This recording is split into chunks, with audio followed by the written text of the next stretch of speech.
I did use a map lambda once, but I can't remember why. How do you use a map lambda? It was I was costing like bombs, but you'd like mix some liquids, and then you'd use 5 different liquids to mix into a powder. Then you'd put 5 different powders to mix into a pellet. It's yeah. So you've got agricultural supplies. You're mixing them together and creating bombs. So yeah, this is yeah. You can put it if you want to put it like that. Excel's mysteries, discovered and uncovered. Jack and Dim. The Excel files. Trust. No cell. Welcome to the Excel files, because the truth has no hash calc errors. We're here to talk about those Excel skills you won't see on your finance training day. We're deep in the world of competitive Excel, and yes, it's a thing. We like to talk lambdas, robots, and secret tips and tricks. I'm Jack Kennedy, and I'm joined by the man who needs no lookup, Dim Early. Hello, Dim. When we chatted about who we wanted on next, we decided to go after someone who's put more thought into their formula toolkit than most people put into Excel full stop. So today we're joined by one of the UK's top competitors, owner of quite possibly the most definitive Lambda collection in Excel eSports, Hadyn Wiseman. Hello. If you've been working on your Lambdas lately, chances are you're using Hadyn's robust and non-volatile versions. He's also the only person in the sport who's written a flip Lambda and thrown a flip on stage. Welcome to the podcast, Hadyn. Hello. Almost thrown a flip on stage. We'll half a flip, we'll say. I used the word thrown instead of landed. Yeah, true. And the point about people using my lambdas, there's so many videos where I see like, oh, that's the same name as my lambda. Wait, it's my lambda. And then I look at the scores and they beat me as well. I'm like, use my own spells against me. You know. Yeah, I had that in Vegas when someone came up to me after one of the rounds saying like, yeah, one of your lambdas really helped me out on that one. I was like, wait, which one? Yeah. Benny made me almost regret sharing the other day because what was it, the Ignis case in Brazil? He was, this is so easy with your... I haven't had a chance to play it yet. I won't tell you. He just said, this is so easy with your maze lambda. I thought, maybe I shouldn't have handed them out, but I think Benny's the only one sharing those quite so Benny's the only one that uses it really well that I've found so far and has really tried to dig in and understand it. So I have had making my own maze lambda on my to-do list for the guts of 2 years now. I think it was about 2 years ago that Bo first made like quite a powerful general one. I still haven't done it. Like, I mean, I have some, but like nothing like the all singing, all dancing one that you do that he had. Bo was the spark for those. I feel like we've missed so much knowledge with him being away the last year. I hope he comes back. So much. I mean, there's not that many people that are probably going to watch his videos and really digest and dig into them, but it's just genius stuff that's, I miss that. Yeah. He raises the bar for everyone. He does.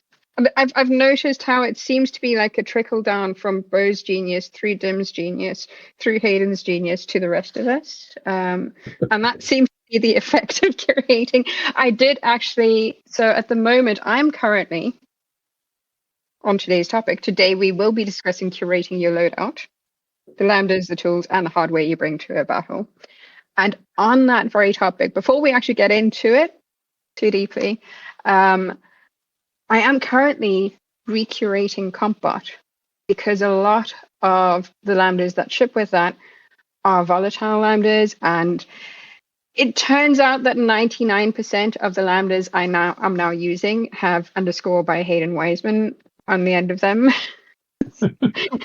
Just because it's been quite a really useful. I'm lining up the 3 or 4 different versions I have of a certain tool, of a certain lambda, and I'm like, yeah, but that one doesn't allow for that, which Hadyn's does. And that one's like, not a very effective way of doing it, which Hadyn's is.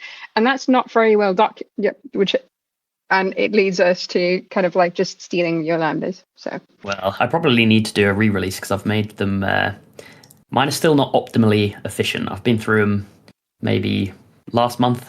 It was the firework case with that like blockout map. It kind of worked, but it was like really slow. I was like, this is not good because it's not that big of a map. There's just a lot of like inception points to explode the fireworks out or bombs or whatever they were. So I kind of went into it, tried to make that efficient, and was like, okay, I need to go back to one of the lambdas that feeds that, and I ended up going back down like 5 layers deep down to row number and column number, even eking out any gains I could. Yeah. All right, before we launch into the main topic, because we're obviously so keen on this one, we're just jumping right in. But before we do, we need to round up on everything that's happened in the last month, which is everyone's favorite jingle and Dim's favorite time of the month. So here we go.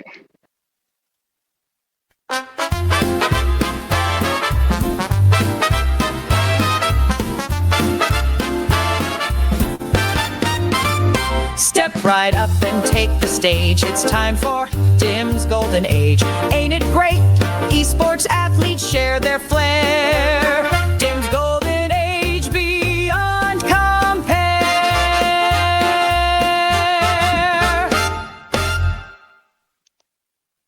So I have to tell you that my wife Connie walked into the room literally just as that jingle started playing and walked out just as I'm out. Like, no, really, I'm doing a serious podcast. Are you telling me you don't play that jingle to her on the regular? Oh dear. Anyway, right. Golden Age. It's, now that we're back in a regular rhythm, it's not as crazy as it sometimes was before, but it has certainly been busy. So I guess we go in order from like most official to least official, in some sense. So there's been just one Road to Las Vegas round since last time we met. I don't even remember. Possibly two. Sunlight. By the time you was the last? Peter Charles, Sunlight. Oh yeah, Sunlight. Yeah. Thank you. The love of Sean. Yeah. Oh, Peter's the best. Yeah, and August coming up in a couple of days, which I suppose we might find a chance to talk about later on with one of our hosts who's going to be competing live. Yeah, maybe. But I mean, I believe that 2 people in this chat actually hosted the last one. God, yeah. Yeah. Okay, so now I have to take back my saying, it hasn't been that much. It's like 1 month ago I hosted a round and I couldn't even and I don't even remember the case. All the okay, yeah, perhaps there is a lot going on at the moment. Right. But yeah, we've got a James tie case coming up next month with Jack taking part. Exciting. Then there's also been an FMWC round. Didn't go so hot for me. I've lost my top spot down to 3rd. I don't expect I'll be climbing back up there. They started and the also AI FMWC? Sorry, I was first interrupting you AI saying that. round. Which You're AI champion though, if not main. I am, but I guess I could have attempted to, cloak that in some kind of mystery of like, oh yes, I had my very advanced prompting strategy, but I posted the video where it was literally just like, solve this. If the answers don't match, then try harder. Okay, go. So I can't take any particular pride in that, except that, the flame wars we had, 14 months or so ago when there was discussion first time of, should we ban AI? I argued that, it's good enough that prompt quality or skill or whatever is not going to be a major deciding factor. And now I feel like I've been vindicated. Turns out it was the right choice. Yes. At the right time as well. Yep. And I guess the other thing global-wise is the XL eSports online platform just turned 1 with a whole bunch of, party anniversary related jazzery there. So they've like given the platform a bit of a makeover. There was a kind of mini case to celebrate, a very mini, because I think it was like people got it done in about 3 or 4 minutes. And then a series of daily challenges, which I think is still going on. I think I've missed the start of a new week now. I don't like that I'm forgetting to do the occasional one, and that just knocks me way down the leaderboard. Yep. I mean, the thing that I'm not like, if you forget to do the first one of the series, then you have no chance of placing in the subsequent ones because they all use the same file. And so if you're waiting for your file to download and open up and, be unmarked of the internet for 10 seconds, then you're already in like 57th place by that stage. Yeah, some of the times were absolutely, I mean, people were openly saying like, yeah, I tried to predict what questions they might ask. I think Timothy got like one of the non-trivial questions in like 4 seconds, which even if you had a list of like, these are the 50 questions they might ask and the answer, just looking it up and typing it in would seem, anyway, very impressive. Also slightly intimidating, but that's going on. And then also they rolled out this new thing of being able to compete against bots that get the scores at the times of like original live solvers. So have you tried playing against yourself? I have not. Okay. Although I hear, Hayden, you absolutely clobbered me. Yeah, but it's origami, so everybody's got folding lambdas since then.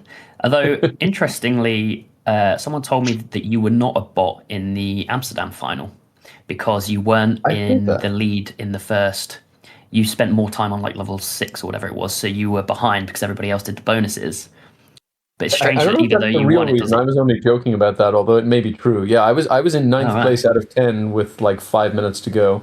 Oh, somebody else told me that you weren't on the leaderboard, but maybe it was a joke. I don't know. Yeah, I was. I think I was like, I may be slightly off, but I think I'm pretty close in saying 9th out of 10 with 5 minutes to go, or maybe less. Yeah, it was a high risk strategy. Well, it was a great final.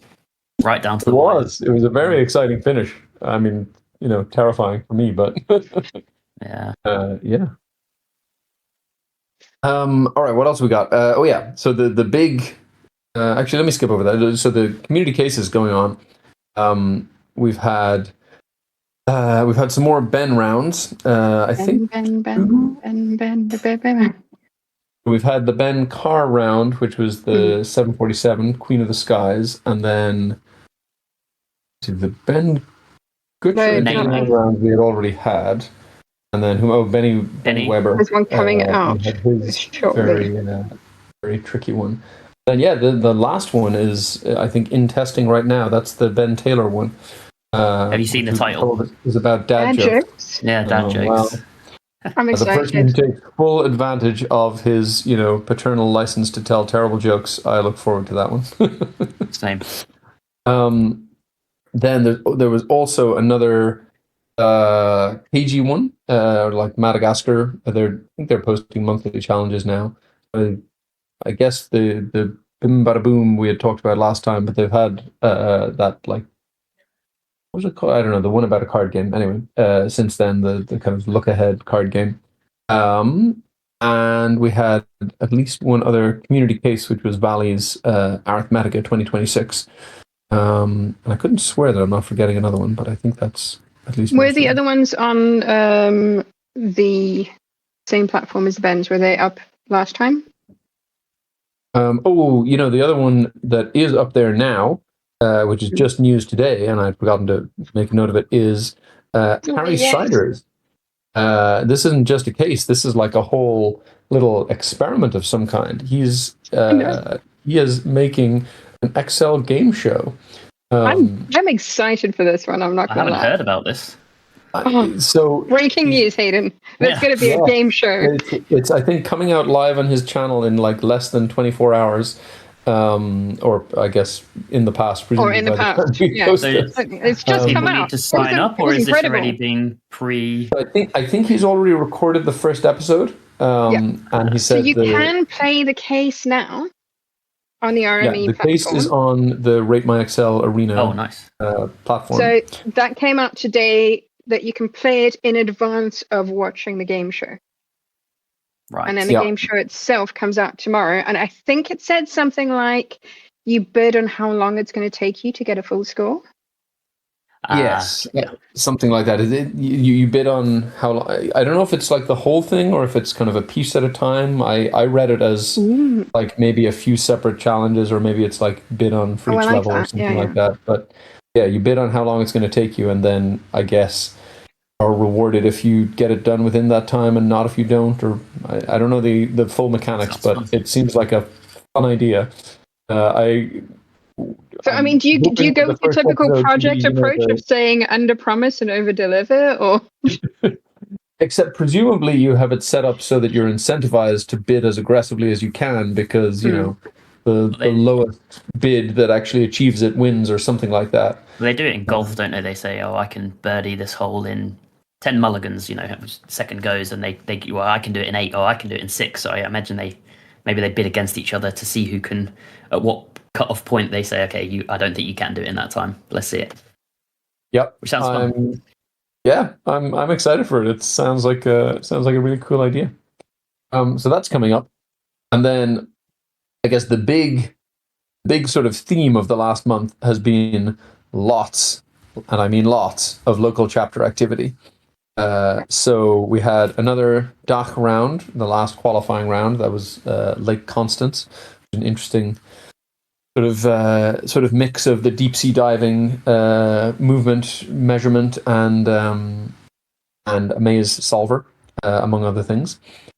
We had the last UK qualifier round, First Lady of Brazilian Botany, one of the all-time great, like visually beautiful maps of the Rio de Janeiro Botanical Gardens. We've had two. Which is all of the 2 South Africa qualifying rounds. So there was a tango round by Rainier, and there was like a battle game by Stain. Both bloody hard. There's a school of thought that says local chapter cases should be on, a little on the easier side, and then there's a school of thought that says screw that. We're gonna. I mean, they know they have lots of international participants. So they had some fun with that. There's been another round of I'm trying to remember if maybe there's been both of the first 2 qualifier rounds for the national championships, what I used to think of as the global local chapter.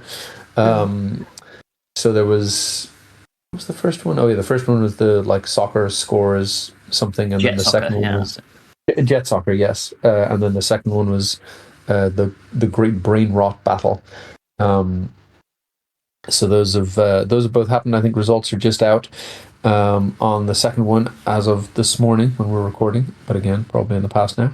And then the big one, the kind of marquee event of the last week, was the finals of the Brazil Championships, which was just like a 2-day festival. I need a little hashtag Team Gabe flag to be waving. Yeah, it was. Seems to have been just a spectacular event. Like 8 cases. I haven't had a chance to play them all yet, but the ones that I tested or got to play live were all really good, including a few written by new local authors from Brazil. So it wasn't all Klinsmann and Lander, although they also both had some gems as well. So yeah, that's like just really cool to see, how far they've come in a few years. Just a really, energetic, engaged community there. So yeah, that was in my mind the kind of the standout event of the last month or so. And of course, it's so much I need to still go back and do. Yeah, I have a reminder on my phone that I've just add like cases to and take them out from as I do them, and it's just like it's grown from oh, don't forget to do that that one Harvey case that you haven't gotten around to like test this, revisit that, this. I think there's like 15 things on it right now, and it's not shrinking because there's the UK finals coming up, there's the DACH finals coming up. It's all go. Oh, and there's another Ben round this weekend and another Road to Las Vegas round this week. Oh my gosh, it's non-stop. I mean, it's great, but I'm not sure I feel like I can, keep up with everything that's happening right now. At the moment, I definitely can't. We've been on holiday the last while, and like I'm kind of with my kids in some shape or form from when they wake up until they go to bed. And even if I spend all my little sliver of free time, because I sleep a little less than they do, doing Excel, which would be not a popular choice. That still probably wouldn't be enough time. Yeah. That's okay. You don't have to keep up or do everything. I mean, I can't even keep up with my own training regime. So, you know, which is literally the first time I've trained in 2 years. So I'm not going to hitting nice thing burnout about it from a is, week like, of training. So. I remember a time when, in order to train, you had to like go back exclusively over things that you already knew really well, which like is good training for execution, but is very little help for the kind of, one of my old bosses liked to quote the Navy SEAL saying, "You can't train to be kicked in the nuts," and that's kind of what I think of as like, okay, let me redo, I don't know, last year's Road to Las Vegas cases. Like, it's fun, but it's definitely not as hard as doing them the first time, because I can remember them and I can remember any tricks. They start messing everyone's head rotates. It's when stuff like this comes up and then you're just like, I did not budget for this in my Maze Lambda. Well, Hayden's budgeted for everything in his Maze Lambda. I've tried. Yeah, I've got. We're kind of lucky, as like you said. I used to just do 2024 Las Vegas cases because that's all I had access to. And now with the platform, I've kind of, every time I do a case, I put a little flag next to it.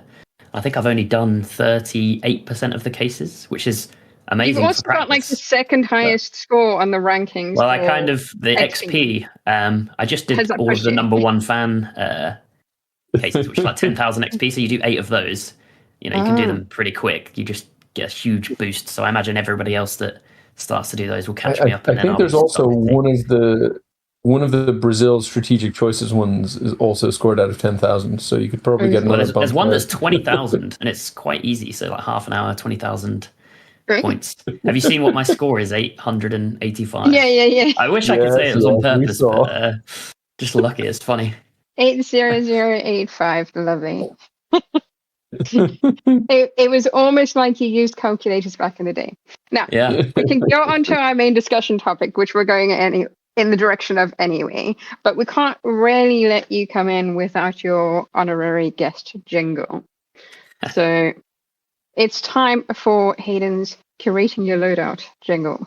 Here we go. I'm excited. Hadyn Wiseman, loadout locked and loaded. Hadyn Wiseman, make your loadout wise. Flip, fold, rotate, ready to optimize. Spiral, reverse, move closer in the frame. Clear, accessible training, level up your game. On the Excel files, bring the insight through. Hadyn Wiseman, this was built for you. Lambda, command, and machine, create what you know.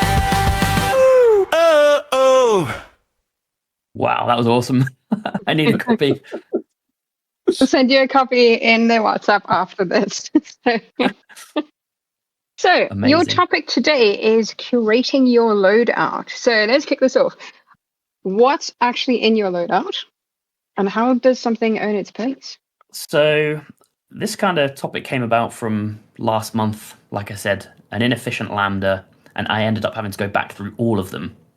And I saw some chat in the WhatsApp group about, is it a good idea to just use other people's Lambdas or not? And sometimes, yes, but also you kind of, for me, I like to have a cohesive set. And I think if you just, there was some talk about AI creating them, which I kind of feel a bit lucky that when I started 2 years ago, AI wasn't at that point yet. So I had to make all the Lambdas myself. Yep. Whereas other people are getting AI to make stuff and not really sure how it works. And they're kind of mismatching a lot of stuff together. And that's great for the short term. People can jump ahead on points really quick. But I feel like for the long term, it's maybe not as good of a strategy. And then it got me thinking about like this as an esport. And you have like Call of Duty players. You might have someone that likes to fight close range. So their loadout would be like a knife and a grenade and a stun grenade, whatever it is. And you'll have like the other end, a long range sniper. And if I think about Excel, you've got Dim here, single cell, concise solutions. And you've got someone like Andrew that's more, for me, when I watch his videos, when he used to upload anyway, it's more like a classical Excel style, helper columns, more model type thing. And I think long term, you kind of want to find your own style and what suits your style rather than trying to pick from other people's. and have a set that works well together. And that set's not just lambdas, it's hardware, software. So OA Robot is a big one. I feel like competing without that's pretty hard now. And then recently I've got this, a lot of people probably use this, like this Logitech mouse, but it's got, these 2 buttons. So I thought, what can I do with those? So it's, VBA robot command to import lambdas instead of, going to the keyboard pressing. When I first double click a file, my hand is already on the mouse. So I click that button and it saves maybe a second, which might not sound like much, but if I think to like it's 4 keystrokes for me. Yeah. So but that doing is that on mass a lot of like keystrokes, whereas I do have a mappable keyboard as well as a mappable mouse. So I could be doing that as like, just hotkeys on the side that I just go import, carry on. Yeah, maybe I'm overthinking it, but I'm thinking like, where is my hand at each point in the solve? Is it on the mouse? Is it on the keyboard? So where do I want to keybind stuff to? Wow. And yeah, like the brain rot case, I had like the last 2 bonuses. I finished them like within 30 seconds after time. And it's like, if I could just save 30 seconds somewhere, it's a lot of times big points reward for that. So it's that will be an iterative process forever, but it's, I guess if I talk about my personal loadout, what do I have? OA Robot I think is kind of essential. I think it's a shame because OA Robot's so good, and if people watch you solve, they almost don't see it because it's in the background. You set it up, you keybind everything. If you set it up well, you're not showing your OA Robot as much as it's actually being used. And I'm basically running out of free keybinds that are not a standard Excel keybind now to put OA Robot stuff to. And I recently Shall I lend you one half of my glove keyboard and you can use it? Yeah, I've even considered like, do I program stuff to my Stream Deck here? But then it's a bad idea because I can't use that in Vegas or whatever. Second screen is your loadout mouse, what keyboard you use. It's all comes into it. And then I guess lambdas is a big one. So maybe, let's hear about your loadouts and then we can maybe talk about lambdas after. Well, let's go into Dim's loadout. What you're saying about the number of keybinds, because like I think I've got 3 that I use in row. There's like import lambdas, mark as input cell, and paste exact formula. I've seen you. I need to keybind that one because I'm spending way too much time on that. Kind of tempted to do.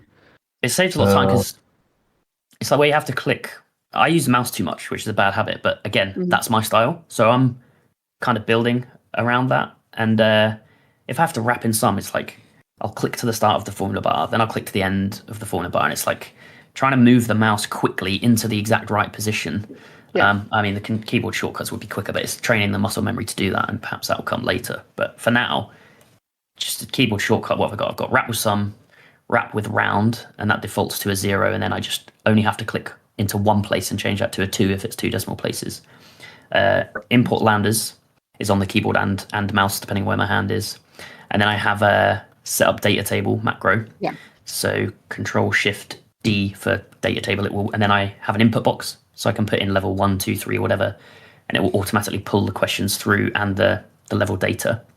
Okay. And then once I've finished my model, if I press Control-Shift-A on the cell that has the answer in, it will auto-populate the data table and copy it to the clipboard. So I can literally press Control-Shift-A and start moving my mouse into the Excel platform to paste. I don't have to do anything else in Excel. And then if I solve something in like the main case file, I have a Control-Shift-J, which will basically autofill and copy. So it's the same thing, but in the case file.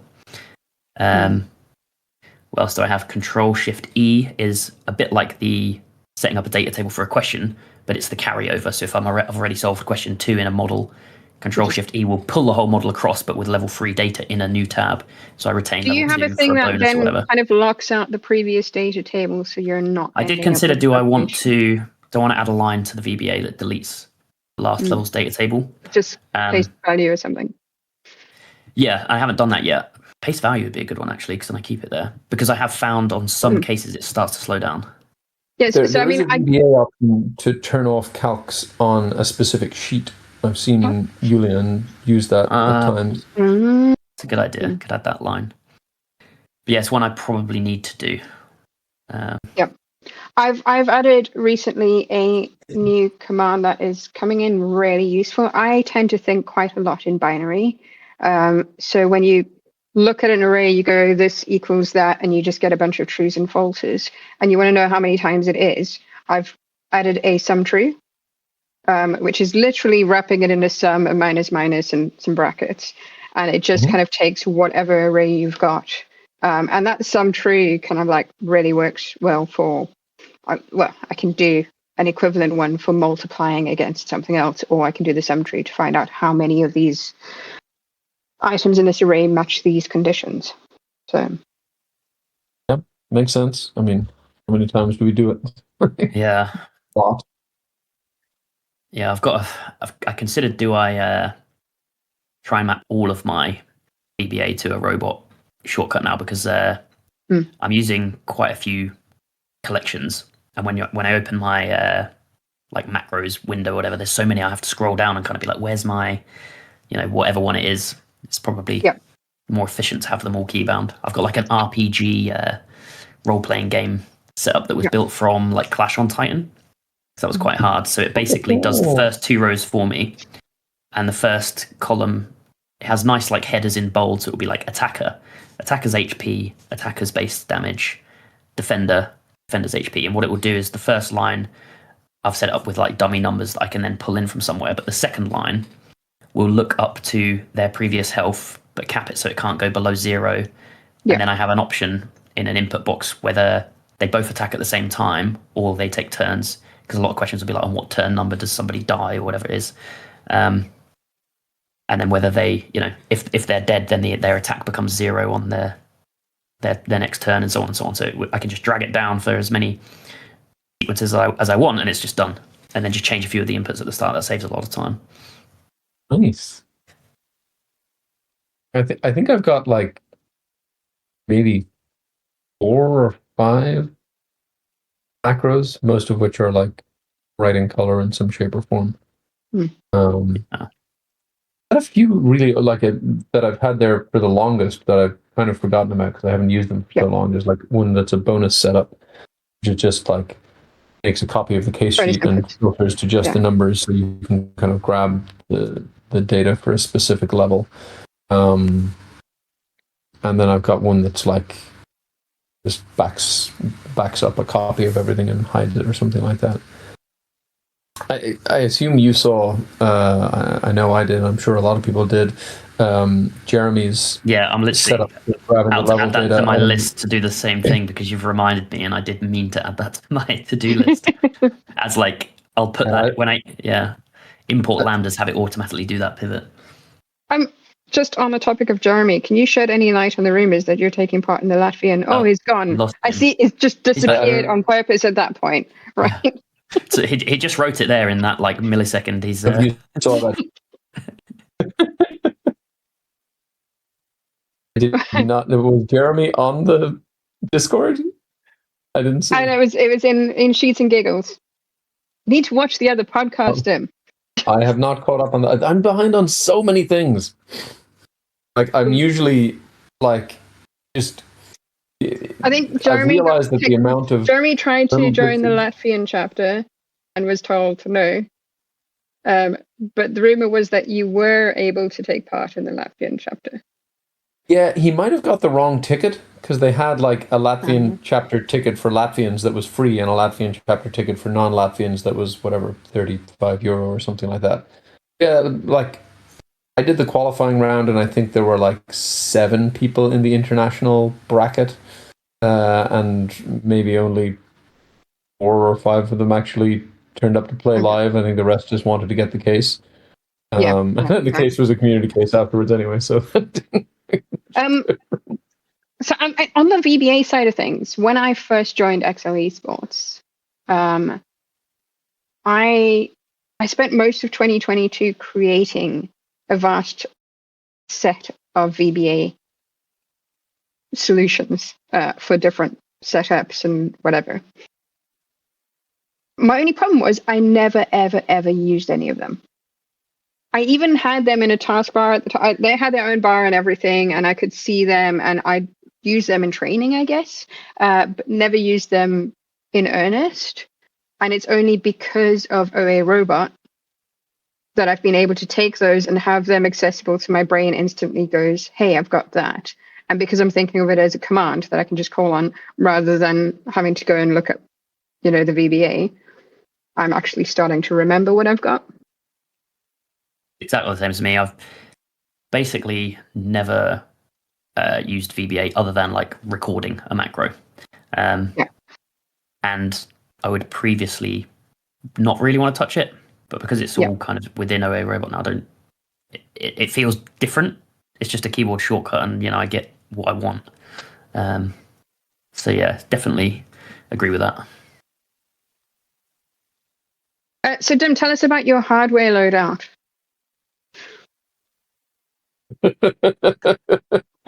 Hang on. Since you asked, here it is, right here, in all its keyboard glory.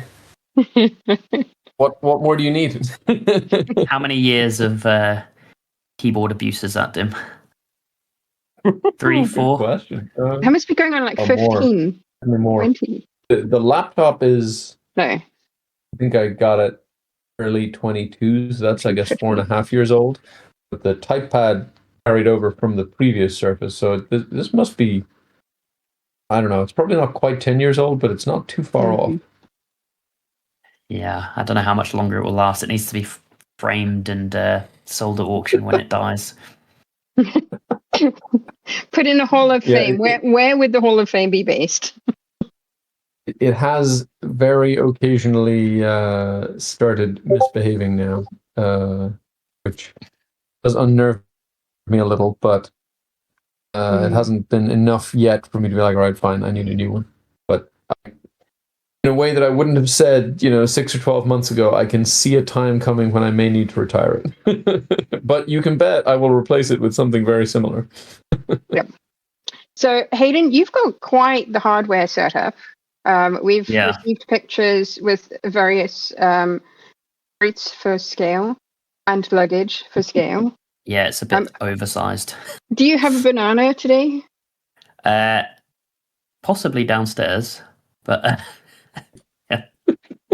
Basically, it's my PC was getting pretty old, probably 10-year mark, and I thought I need a new one. What do I want? And I basically just Googled what's the absolute best I can get within reason specifically for Excel, and that's what I built. And the case is just ridiculously big, so it's bigger than like my suitcase. There's a fair bit of space in there, but that's probably good because sometimes when there's a heavy data table, the fans will fire up and it sounds like it's about to take off. So it's probably good to have that much airflow so it doesn't overheat. But it does make a big difference. It's what is that case? Volcano Island, where you have to check like what's the maximum from any cell, what's the maximum distance to the sea, and you have to kind of iterate.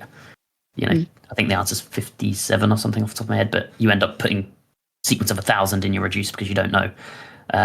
It whirs up on that one still, but it's 2-3 minutes quicker than the old PCs, and that's a big time saving. Not often I have to brute force stuff. What you don't want to have in the middle of a battle is sitting there for 2 or 3 minutes while you're... Yeah, it's nerve-wracking. I think I did it in the speed runs that we did at one point where I was just kind of like... Yeah. It's I'm kind of spoiled though, because now when we go to like the UK finals, I have to do it on a laptop, which is my work laptop. So I lose the 2 screens. I lose sometimes the ability to brute force things if I can't find a more elegant solution. Different keyboard, it's just not the same. So I probably should practice on it before. I remember in some of the early model off rounds took place at a time before I had a laptop, or maybe I had one and it was just bad. No, I think I didn't have one at all. I just had a desktop. I didn't. Did you take a desktop into wherever it was? Yes, I did. Maybe I could bring a desktop. Not to try to give you ideas or anything. Yeah, I mean, the problem is it doesn't fit in my luggage because it's bigger than my luggage. So how do I get it there? Ship it by... Just bigger luggage. We're going to need a bigger bag. Yeah. I've that's cooked myself there, yeah. I think you have to fit on one plug socket at the London final anyway, so... Yeah, well, that's the problem is, like, you're not going to be able to see anything because you can't plug in a monitor and the desktop. Yeah, I have I think 8 plug sockets under here, and I have Yeah. to rotate plugs for some stuff. I'm using them all, so Yeah, I've got a strip next to the main computer, and that's just Yeah. kind of like almost constantly full. There's one that I can sometimes take out to charge my phone on. How many monitors are you running on normally? 2 for me, Okay. which is basically main Excel screen, platform screen. Yep. So there's no alt tabbing. Yeah. Not that that's slow, but it's just nice to see them both. And then I'll try to efficiency. Like as soon as I paste the answers in, I immediately like click the next level at the top or the bonus if I'm going there. So the platform scrolls up Yeah. to them. One thing I don't like is it scrolls up kind of slow when you click a different question level. I'd prefer it to instantly snap to the. What we need is a keyboard shortcut on that. So we can alt tab there. I've already got a jump to level whatever and jump to bonus whatever in my robot. So When the Yeah, FMWC AI learns to rip out data from the platform, maybe we can. I mean, transition. no joke. I think the only way that can get materially faster than it already is someone automating the platform interactions to like pull out the questions, push in the answers. Which I don't think I have the energy to do it, but if somebody figures it out, then I bet Eric will have a way to integrate that into a robot command. Yeah. Well, don't give me robot ideas. can interact with lots of things, right? We just use it for Excel, but it actually can interact with AI and various accounting systems and everything else for its normal commercial use. So we don't ever see that side of it. Yep. But I imagine there's a lot of capability there as well. So, question: do you think using an MCP surfer to kind of send your answers would count as AI for the sake of the rules? In principle, it could be a deterministic MCP, but I mean, the reality is there are occasionally times when you miss out on that last thing by a few seconds. Yeah, I've found occasionally there are times when I just you're 1 second away from pasting that last answer in or whatever, but I feel like for me at least it's a lot more often either this is going okay and I'll get it done, or it's something is much more fundamentally wrong and I'm not 1 second away or 2 seconds away, I'm 10 minutes away. You keep cutting in and out. But we've got. I could hear what you said there. You're looking unhappy. It sounds like you're losing me. You were teasing us that you were going to cut out, but then never did. Never fully cut out, but I was like, oh no, it's. Yeah. Are we going to get there? Yeah.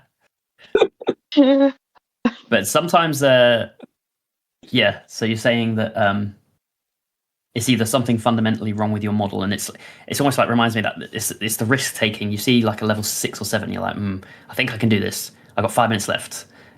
It's probably going to take me 5 minutes. Do I go for that, or do I swap to bonuses? It's worth a lot more. I'm not going to lie. If I've got 5 minutes left, I'm seeing level 6 or 7. I'm going to bonuses because I know that chances are I can get a bonus out still. I'm not at the level where I'm knocking out 6s and 7s. Oh, There's so many times where I get there. It is the hardest. Go on, Dim. No, I was just going to. I think it is the hardest judgment call to make. That's kind of what's so fascinating about Harry's, game show setup is can I do this in 5 minutes?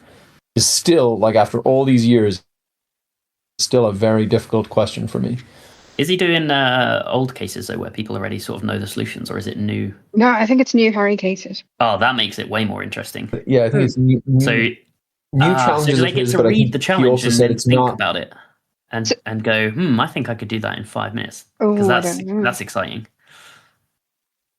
I'm really excited to see what is done with the concept. Yeah.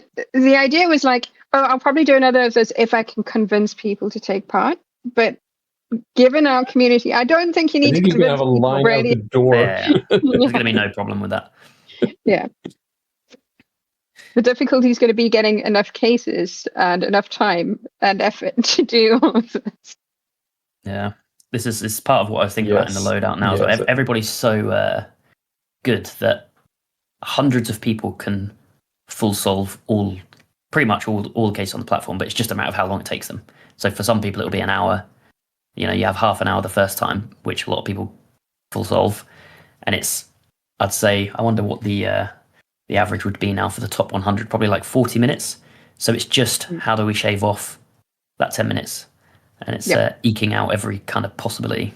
I've been loving having both the benevolent tournament, which gives you the time to solve it, because I like to be thorough rather than, I mean, I'd love to be fast, but I'm more thorough than fast. But also the UK chapter, what Elliot's been doing this year with the kind of carry on solving feature. Yeah, that's nice. Having that kind of closure on the cases has really made it so much more enjoyable from my perspective, instead of cutting me off kind of like at a point where I'm like frustrated and then I've got to go and watch the live stream. And then I'm either just trying to solve it and not listening to the live stream, or doing something else, like paying attention, but then the case just never gets finished. Another thing I spotted at the weekend when doing the Brazil chapter was, if you start a question at 25 minutes but you don't get any answers in, your time is 25 minutes. And I kind of wish we had that in the World Championship rounds, because we're testing Excel. It's the time you last scored at. Yeah, we get into the situation where it's like people will solve level 6, look at level 7 for 5 seconds, go, oh, that's really hard, no one will probably do that, submit. And then it's not a case of who is best at Excel, it's just strategy. And that's part of it. That can be a bit exciting, but if we're testing Excel still, I much prefer the other way. They did something similar in the Duck finals last year. So while I was helping out with the spreadsheets at the back with the kind of tracking the scores and making sure everything was working, and people in the region have lots of different formats, so you've got to make sure that scoring spreadsheets picking all of that up properly. And one of the things that Benny did, which was really cool, was also the same feature where if someone scores X amount, it's tracking the time when that score was hit, so that they weren't being given that time per se because it was a live final battle, but it was based on the time that you hit the score. Yeah, and if I get to level 7 and I have 4 minutes left, I want to try it and see like what it's about. I don't want to be incentivized to be like, oh, let's not even bother. Someone's spent time writing that question. It's normally creative. I want to attempt it under a live scenario, not think about it for 2 hours after and then go, oh yeah, I could figure that out. I think it's better for learning and to not be punished to attempt it.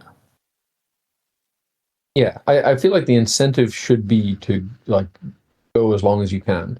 I don't like when it could be, a good tactical move to just stop. Like I think Ha placed 20 places higher by like stopping with 10 minutes to go in one of the rounds early this year. Which, fair play to him. That's it's a ballsy call, but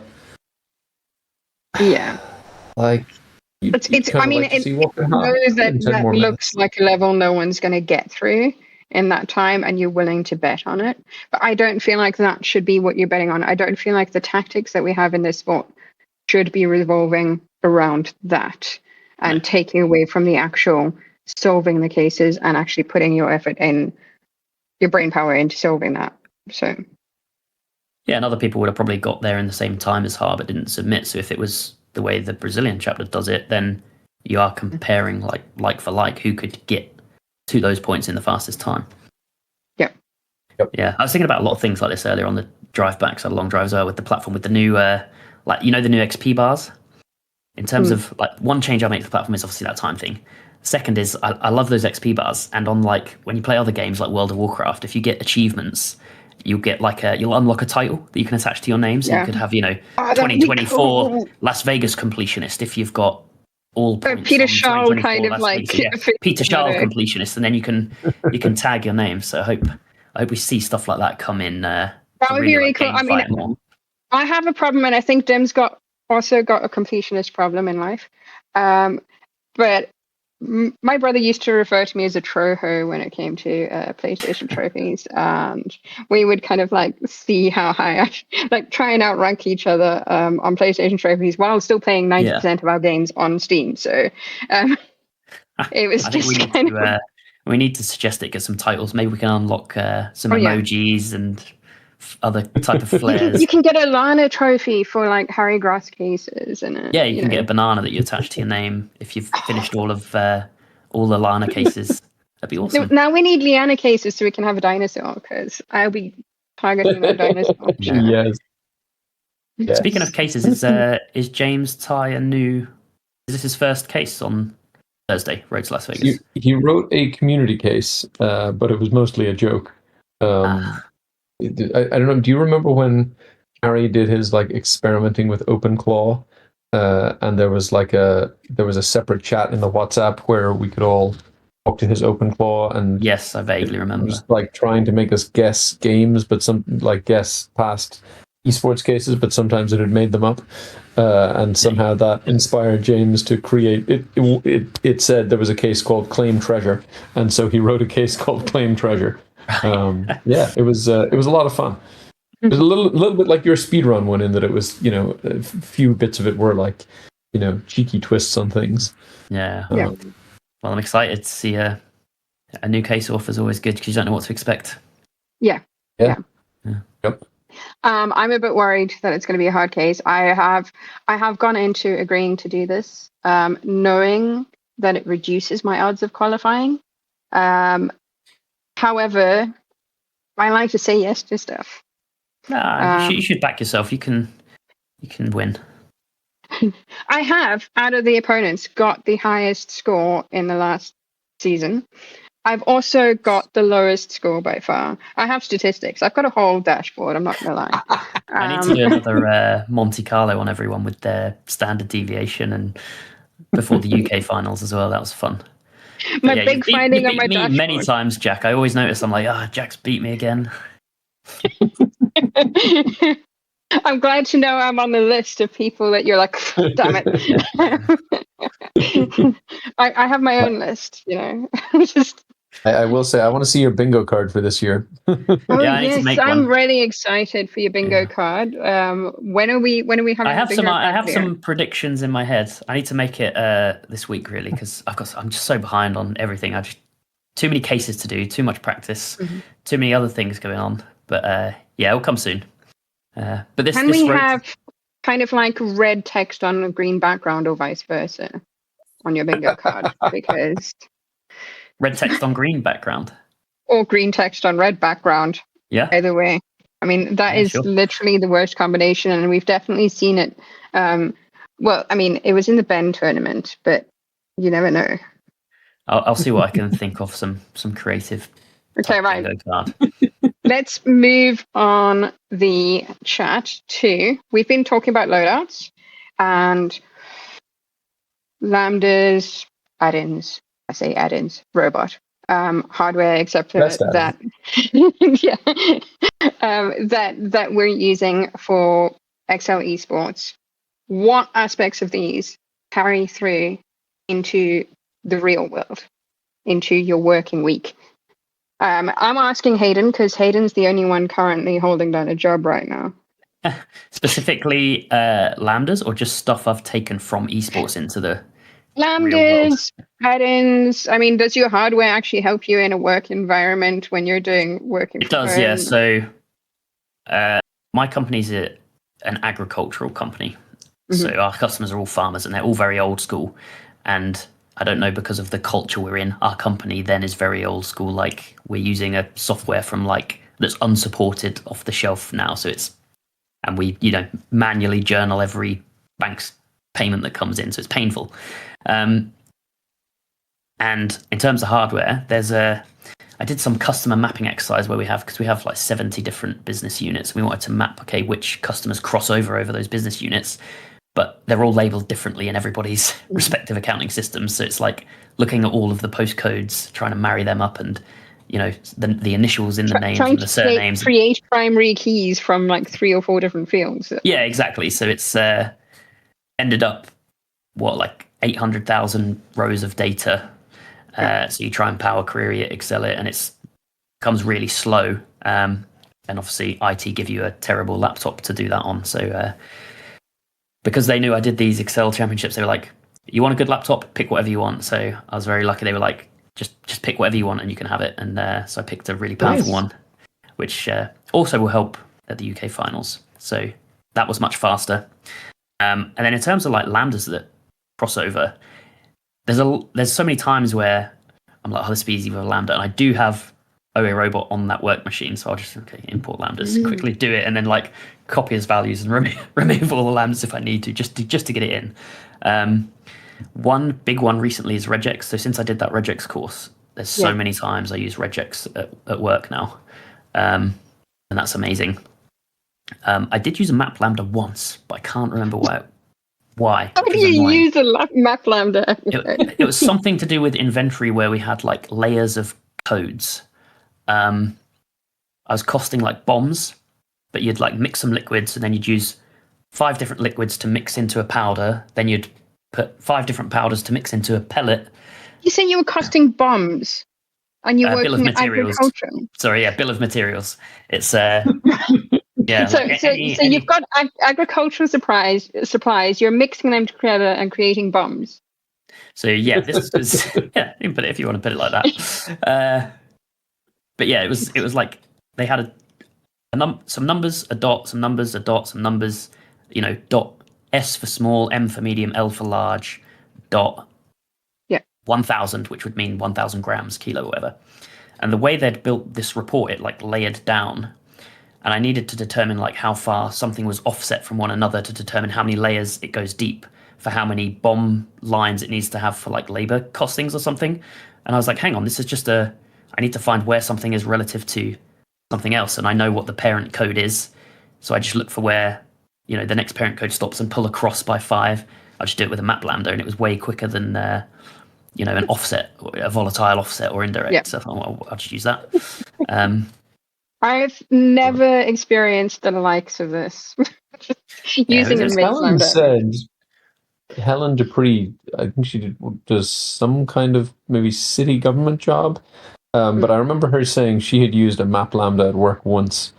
Someone had sent, I don't know, a map of local sanitation. Someone mentioned something about doing something with their warehouse layout. That might have been Amber. I'm not sure. So yeah, it does happen. You never know. All right. So before we wrap up.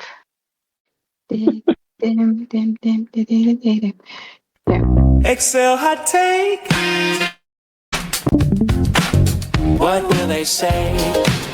Is this array in disarray? Excel hot takes.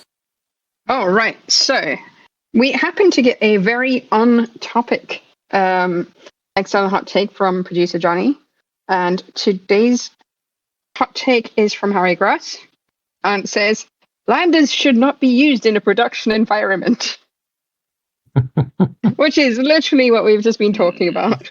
I mean, to the extreme of using map lambdas in a production. Well, I'm guessing that's not actually in a production environment. That is a more of a one-off kind of mapping. But well, if a formula starts with equals lambda, maybe. If it starts with equals scan or map or by row, then I would say they definitely should be used. First of all, I would say, I mean, I can actually think of scenarios working where we have, say, specialist actuarial functions that get kind of modeled, and we're doing it as a multi-step process, or we're doing it as like a very long, complex formula or something like that. And actually having that as a named lambda that says, you know, equals this calculation and just has the 2 inputs, it makes it very easy to see what's happening, as long as you've got sufficient documentation in place that people can then verify, audit, and assess what the lambda itself is doing. I don't see a problem with that, especially these days when you've got advanced formula editor. You can review names in there. You've got OA robot. You can, you know, if you've got OA robot in the workplace, you can use that to assess your lambda usage and audit your lambdas even. Yep. And for me, the big thing is always just who is it going to and how much, you know, how much kind of control and visibility do you have over that? Like if it's, you know, if it's something that only gets shared within an internal team and, you know, everyone has been like laying out this whole big blob, and you can say, well, look, let's have a lambda that we all use, and then we all know we're doing it the exact same way, and we can all align on how to use it and whatever. Like, makes total sense to me. If you are like, I almost never use lambdas or even like less advanced stuff than lambdas if I'm building a financial model for a client that they need to share with, as yet unspecified external investors or whatever. Like, I mean, you don't know what version of Excel they're going to be using. You don't know anything about them. And so it's just like, you don't know. How far back do we have to go? About them, but you also don't know anything about like their technical skill or anything like that. And so it's like, maybe lambdas won't work on their machine. Maybe they're going to try and open it in Google Sheets. Maybe they're this, like,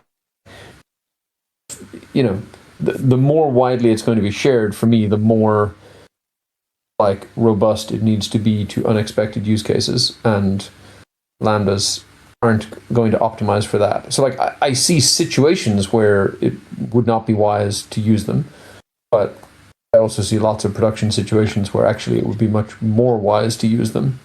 I have many situations where I've kind of had to use them, and I think that's part of maybe the industry I work in not being as technologically forward as others. Like, a lot of the time you'll have systems that will do the thing that I would have to do with a Lambda. So I'll give you an example. One company has a website that has 1,000 different products on, and they needed to scrape like the ingredients off the label off the back to check if any ingredients have restrictions for use or whatever it might be if they're going to ship abroad. But the only way they could get the data was to pull like HTML, like JSON files or something. And it had all the HTML tags in, like the triangular tags to do bold, new paragraph, and so on and so on. And someone was sitting there manually trying to delete them so that the ingredient list would be human readable, basically. Now, should you be able to use a Lambda there? So in my opinion, yes. So they sent it to me, and what I did is I just built a regex pattern that strips HTML tags and changes like the /p or whatever is for paragraph to character 10. So it was a line break. And then you could see a nice ingredients, whatever. And I made that into a Lambda that just says clean HTML text. So they can say equals clean HTML text or whatever else intuitive name, click their box, and it's in their file. It's repeatable if they need it. Now, this was a one-off. And for me to send that back and say, if you get any more products on the website, you've got this file, just put equals clean this text and you're away. And to me, that's way easier than them learning regex that doesn't have lambdas and trying to debug that. I think it is very dependent on, are you still going to be at that company in 6 months or a year, which most of my experience has been as a contractor, as a consultant, coming in and leaving. So most of what I do is try and make things so that they are understandable for the future. That said, I've also then educated people on how to use lambdas.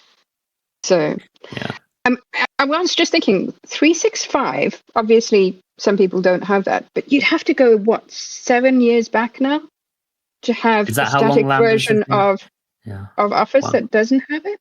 Is it? I think it was like 2019, 2020.